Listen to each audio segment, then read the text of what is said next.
Hi viewers, welcome to our channel.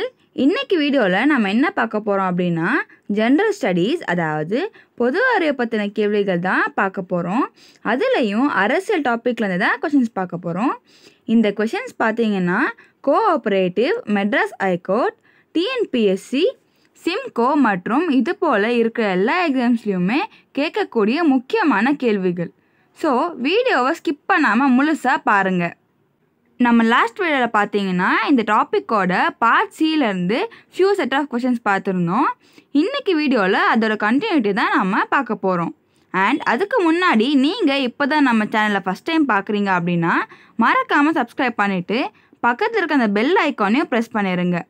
And அப்படியே கமெண்ட்ஸில் தேங்க்யூங்க ஒரு மெசேஜும் போட்டுருங்க. ஏன்னா நீங்கள் போடுற அந்த ஒரு தேங்க்யூ மெசேஜ் எங்களுக்கு இது போல் இன்னும் நிறைய வீடியோஸ் க்ரியேட் பண்ண ஒரு மோட்டிவேஷனாக இருக்கும்னு நாங்கள் நம்புகிறோம். சரி வாங்க வியூவர்ஸ், கொஷின்ஸை பார்க்கலாம். 101வது கேள்வி பார்த்தீங்கன்னா அசோக் மெஹ்தா குழு எந்த ஆண்டு நிறுவப்பட்டதுன்னு கேட்டிருக்காங்க. இதுக்கான பதில் 1977ஆம் ஆண்டில். 102வது கேள்வி ராவ் குழு. இதுக்கான பதில் 1985ஆம் ஆண்டு. 110வது கேள்வி உள்ளாட்சி அமைப்பின் ஆட்சி கலைக்கப்பட்டால் எப்போது தேர்தல் நடத்தப்பட வேண்டும்? இதுக்கான பதில் 6 மாதத்திற்குள். 111வது கேள்வி எந்த ஆண்டு தமிழ்நாடு பஞ்சாயத்து ராஜ் சட்டம் அமைக்கப்பட்டது? இதுக்கான பதில் 1994ஆம் ஆண்டு. 112வது கேள்வி கிராம ஊராட்சியின் ஆய்வாளர் யார்? இதுக்கான பதில் மாவட்ட ஆட்சித்தலைவர். 113வது கேள்வி கிராம சபை கூட்டங்களுக்கு தலைமை ஏற்று நடத்துபவர்? இதுக்கான பதில் ஊராட்சி மன்ற தலைவர். 114வது கேள்வி பார்த்தீங்கன்னா எந்த கல்வெட்டின்படி உள்ளாட்சி அமைப்புகளில் தமிழ்நாடு ஒரு நீண்ட வரலாற்றினை கொண்டதாக அறியப்படுகிறது? இதுக்கான பதில் காஞ்சிபுரம் மாவட்டத்தில் உள்ள உத்திரமேரூர் கல்வெட்டு. 115வது கேள்வி சுதந்திர இந்தியாவில் ஜனநாயகம் பரவல் ஆக்கத்தின் முதல் சட்டம்? இதுக்கான பதில் 1950ஆம் ஆண்டில் மദ്രാസ് கிராம பஞ்சாயத்து சட்டம் இயற்றப்பட்டது. 116வது கேள்வி எது தொடர்பான விவகாரங்களில் தொடர்ச்சியாக 1958ஆம் ஆண்டில் மദ്രാസ് பஞ்சாயத்து ராஜ் சட்டம், மദ്രാസ് மாவட்ட வளர்ச்சி கவுன்சில் சட்டம் இயற்றப்பட்டது? இதுக்கான பதில் 1957ஆம் ஆண்டு உள்ளூர் நிர்வாக சீர்திருத்தங்கள். 117வது கேள்வி மாவட்ட ஊராட்சியின் மக்கள் தொகை எவ்வளவு? இதுக்கான பதில் 50,000. 118வது கேள்வி இந்தியாவின் ஆன்மா கிராமங்களில் தான் வாழ்கிறது என்று உணர்ந்தவர்? இதுக்கான பதில் மகாத்மா காந்தி. 119வது கேள்வி பேரூராட்சியின் மக்கள் தொகை? இதுக்கான பதில் 10,000ற்கு அதிகம்.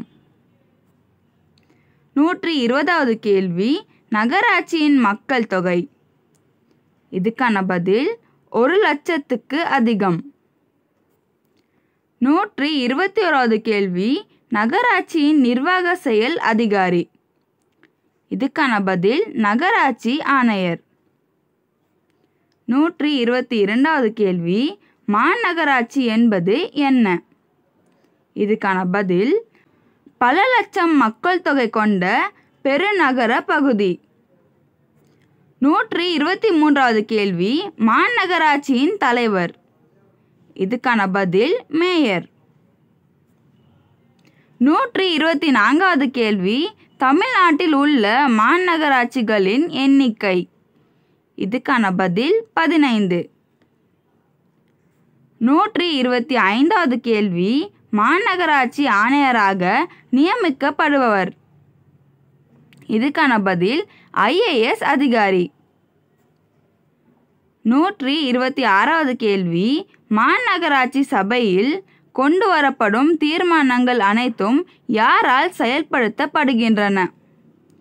இதுக்கான பதில் மாநகராட்சி ஆணையர். 127வது கேள்வி, 1917ஆம் ஆண்டில் இருந்து பல ஆண்டுகள் ஈரோடு நகராட்சி தலைவராக பதவி வகித்தவர். இதுக்கான பதில் பெரியார். 128வது கேள்வி, ஈரோடு நகராட்சி மக்களுக்கு முறையான குடிநீர் வசதி, சுகாதார வசதிகளை ஏற்படுத்தி தருவதில் முனைப்பு காட்டியவர். இதுக்கான பதில் பெரியார். 129வது கேள்வி, எந்த ஆண்டு குழாய் மூலம் குடிநீர் விநியோகம் செய்யும் முறையை பெரியார் செயல்படுத்தினார்? இதுக்கான பதில் 1919ஆம் ஆண்டு.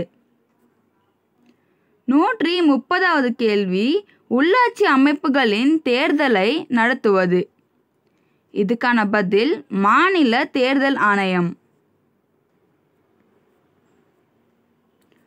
131வது கேள்வி, அரசியல் அமைப்பு என்ற கொள்கை முதலில் எந்த நாட்டில் இருந்து தோன்றியது? இதுக்கான பதில் அமெரிக்கா. 132வது கேள்வி, இந்திய அரசியல் நிர்ணய சபை எந்த குழு அடிப்படையில் உருவாக்கப்பட்டது? இதுக்கான பதில் அமைச்சரவை தூதுக்குழு, 1946ஆம் ஆண்டு. 133வது கேள்வி, இந்திய அரசியல் நிர்ணய சபையில் மொத்தம் எத்தனை உறுப்பினர்கள் இருந்தார்கள்? இதுக்கான பதில் 389 உறுப்பினர்கள். 134வது கேள்வி, அரசியல் நிர்ணய சபையின் முதல் கூட்டம் எப்போது நடைபெற்றது? இதுக்கான பதில் 1946ஆம் ஆண்டு டிசம்பர் 9. 135வது கேள்வி பார்த்தீங்கன்னா, 1946ஆம் ஆண்டு டிசம்பர் 9 நடைபெற்ற அரசியல் நிர்ணய சபையின் முதல் கூட்டத்தொடரில் தற்காலிக தலைவராக தேர்வு செய்யப்பட்டவர். இதுக்கான பதில் சச்சிதானந்த சின்ஹா. 136வது கேள்வி, சச்சிதானந்த சின்ஹா பிறகு இந்திய அரசியல் நிர்ணய சபையின் தலைவராக தேர்வு செய்யப்பட்டவர். இதுக்கான பதில் ராஜேந்திர பிரசாத். 137வது கேள்வி, டாக்டர் ராஜேந்திர பிரசாத் எப்போது இந்திய அரசியல் நிர்ணய சபையின் தலைவராக தேர்வு செய்யப்பட்டார்? இதுக்கான பதில் 1946ஆம் ஆண்டு டிசம்பர் 11.